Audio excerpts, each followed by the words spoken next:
దమయంతి తన ప్లాన్‌తో విక్రమ్‌ని కూడా బోల్తా కొట్టేలాగా చేసింది.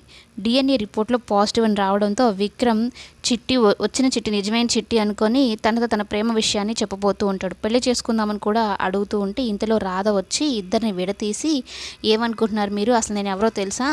మీ బావకి భార్యని, తాళి కట్టిన భార్యని, 7 అడుగులు వేసిన నా భర్త.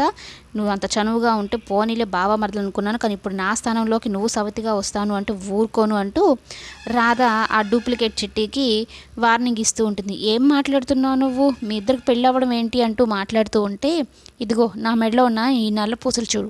అగ్ని సాక్షిగా నా మెడలో వేసిన ఈ తాళి చూసి కూడా నీకు ఇప్పుడు ఇంకా నమ్మకం రావడం లేదా? మీ బావే కావచ్చు, కానీ నా భర్త జోలికి వస్తే మాత్రం నేను ఊరుకోను. నాకు సవతిగా వస్తాను అంటే అస్సలు ఊరుకోను" అంటూ వార్నింగ్ ఇస్తూ ఉంటుందన్నమాట. "ఇప్పటిదాకా నీకు నిజం తెలియదు కాబట్టి నువ్వు రాసుకొని పూసుకొని తిరిగినా కూడా కామ్గా ఉన్నాను. ఇక మీదట ఆయనతో కానీ నువ్వు చనువుగా ఉన్నావు అంటే మాత్రము నేను ఏం చేస్తానో నాకే తెలీదు" అని చిట్టీకి వార్నింగ్ ఇస్తుంది రాధ విక్రమ్ ముందే. అంత సీక్రెట్‌గా ఇన్వెస్టిగేషన్ చేసిన ఈ విక్రమ్ ఎలా బోల్తా పడ్డాడు అంటే, ప్రియ ఒక నాటకం ఆడుతుంది దమయంతి ప్లాన్‌తో.